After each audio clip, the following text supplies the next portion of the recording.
తెలంగాణ వార్తలు చూస్తే హిట్లర్ చాలా ఇంట్రెస్టింగ్ వ్యాఖ్య చేశారు మొన్న సీఎం రేవంత్ రెడ్డి గారు. అదేమంటే యుద్ధాన్ని మించిన విధ్వంసం సృష్టించే హైడ్రా అందరినీ వణికించింది హిట్లర్ స్ఫూర్తితోటే ఆయన అంటే హిట్లర్కు పట్టిన గతే రేవంత్కు అని ఈయన వ్యాఖ్యానించారు. కేటీఆర్ గారు వ్యాఖ్యానించారు.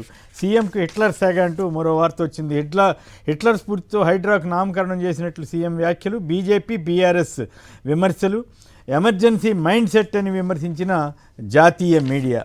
సో హిట్లర్ ఆదర్శం కాబట్టి అరాచకాలు చేస్తున్నారని చెప్పి కేటీఆర్ గారు అన్నారు.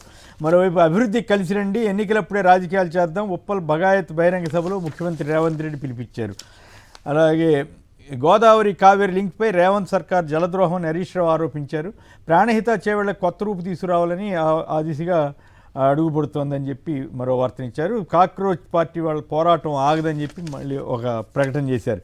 మేం పన్నులు కట్టి ఢిల్లీకి సలాం కొట్టాలని రేవంత్ అంటే అలాగే కిషన్ రెడ్డిపై చేసిన విమర్శలు చేశారు. అయితే ఆ విమర్శలను కిషన్ రెడ్డి తిప్పికొట్టారు. నన్ను రాకుండా అడ్డుకునేది ఎవరు అని. విష ప్రచారం దుర్మార్గం, మేము రైతులం కాదా, సీడ్ యాక్సెస్ రోడ్డుపై ఉండవల్లి రైతుల ఆందోళన, టీడీపీ తీరుపై నిప్పులు చెరిగిన అన్నదాతలు, జగన్ను కలిసిన రైతులపై అసభ్య పదజాలంతో ట్రోలింగ్ సరికాదు, టీడీపీ కేంద్ర కార్యాలయం నుంచే దుష్ప్రచారం కుట్ర అమలు, 150 యూట్యూబ్ ఛానళ్ల ద్వారా తప్పుడు ప్రచారం, న్యాయం చేయండి అని అడిగితే అభివృద్ధికి అడ్డంకులు అంటారా, చంద్రబాబు సీఎం లోకేష్లను కలవాలని ఎంతగానో ప్రయత్నించాం, ఆ అవకాశమే ఇవ్వకుండా ఇబ్బంది పెట్టారు, వైఎస్ జగన్ కలిసి గోడు వెళ్ళబోసుకున్నాం, అలాగే మిగతా ఇతర రాజకీయ పార్టీల నాయకులను కూడా కలిశాం, రాజధాని భూములన్నింటినీ ఒకే ఘాటిని కట్టొద్దు, ఉండవల్లిలో ఎకరం డబ్బుతో తుళ్ళూరులో 20-30 ఎకరాలు కొనొచ్చు అంటూ ఉండవల్లి రైతులు నిన్న కూడా ధర్నా చేసి వాళ్ళ దాంట్లో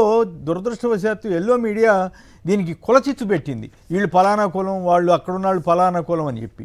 సో ఇప్పుడు ఆ నేపథ్యంలో కూడా వీళ్ళు మమ్మల్ని కులంతో విమర్శిస్తారా, కులంతో తిట్టిస్తారా అంటూ ఆ కులంతో తిట్టిస్తే మాత్రం ఒప్పుకునే ప్రసక్తే లేదు. మేము ఆల్రెడీ కొంత భూమి ఇచ్చాము, మళ్ళీ కూడా ఇంకా భూమి అడిగితే ఎట్లా, మా చిన్న కమతాలు అని చెప్పి వాళ్ళు ఆందోళన చెందుతున్నారు.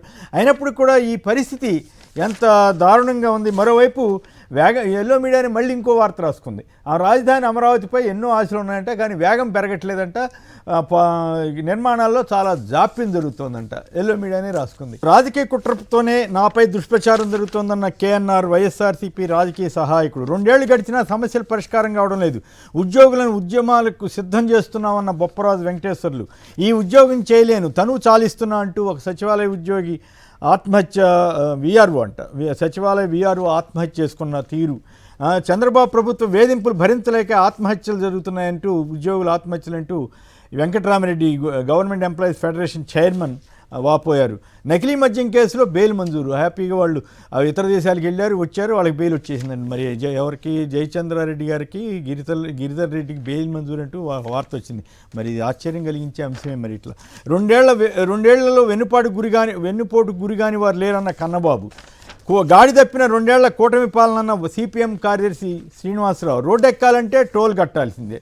అలాగే కుప్పం ఇన్ఛార్జిగా ఈయన ఎమ్మెల్సీ శ్రీకాంత్ని తీసేసారట. ఆ సందర్భంలో కుప్పం నేతల మీద చంద్రబాబు గారు ఫైర్ అయ్యారట. ఎందుకంటే కుప్పం ప్రాంతంలో జరుగుతున్న అక్రమాలపైన.